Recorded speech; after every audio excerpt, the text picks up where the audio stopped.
ഒത്തിരി ആൾക്കാർക്ക് നല്ല റിസൾട്ട് എന്ന് പറഞ്ഞ് കമൻറ്റ് ചെയ്തിട്ടുള്ള ഒരു ഫേസ് പാക്കാണ് കേട്ടോ ഇത് ഉണ്ടാക്കാനായിട്ട് ആദ്യം തന്നെ കറ്റാർ വാഴയുടെ ജെല്ലെടുക്കണം. അത് മിക്സിയിലിട്ടൊന്ന് ഇതുപോലെ അരച്ചെടുത്തിട്ടുണ്ട് കേട്ടോ. ഇനി ഇതൊരു പാത്രത്തിലേക്ക് ഒഴിച്ചു കൊടുത്ത് മിക്സിയുടെ ജാറൊന്ന് കുറച്ച് വെള്ളം ഒഴിച്ച് ചുഴറ്റിയെടുത്തിട്ടുണ്ട്. ഇതിലേക്ക് ഞാൻ ഉലുവ 1 സ്പൂൺ ചേർത്ത് കൊടുക്കുന്നുണ്ട്. 2 സ്പൂണോളം ചെറുപയർ ചേർത്ത് കൊടുക്കുന്നുണ്ട് കേട്ടോ.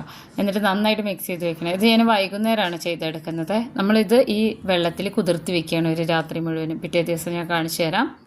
ഈ ചെറുപയറും ഉലുവയൊക്കെ കണ്ടില്ലേ, ഇത് ചെറിയൊരു മുളയും കൂടെ വന്നിട്ടുണ്ടാവും കേട്ടോ. ചെറുപയറൊക്കെ പെട്ടെന്ന് തന്നെ മുള വരുന്നതാണ്. ഇത് എല്ലാം കൂടെ ഈ വെള്ളത്തോട് കൂടി തന്നെ നമുക്ക് മിക്സിയുടെ പൊടിക്കുന്ന ജാറിലേക്ക് ഇട്ട് കൊടുത്തതിന് ശേഷം ഇതിലേക്ക് തൈരും കൂടെ ചേർത്ത് 1 സ്പൂണോളം ലിക്വിഡ് പൗഡറും കൂടെ ചേർത്ത് നന്നായിട്ടൊന്ന് അടിച്ചെടുക്കണം. നമുക്ക് ഏതാണ്ട് ഒരു 7 ദിവസമൊക്കെ സ്റ്റോർ ചെയ്ത് വെക്കാനും പറ്റും കേട്ടോ. ഇത് നല്ല ഒരു ഫേസ് പാക്കാണ്. ഇത് കരിമങ്ങലി ഉള്ളവർക്കും വെയിലേറ്റ് മുഖമൊക്കെ നല്ല ഇങ്ങനെ ഡള്ളായിരിക്കുന്നവർക്കൊക്കെ ഭയങ്കര നല്ലതാണ് കേട്ടോ. നമുക്ക് ആഴ്ചയിൽ ഒരിക്കൽ ഉണ്ടാക്കി ഇതുപോലെ ഫ്രിഡ്ജിൽ സ്റ്റോർ ചെയ്ത് വെക്കാം. ഒരു തവണ ഉപയോഗിച്ചാൽ അതിൻ്റെ മാറ്റം അറിയാം. അപ്പോൾ വീഡിയോ ഇഷ്ടപ്പെട്ട ചാനലൊന്ന് സബ്സ്ക്രൈബ് ചെയ്ത് വെക്കണേ.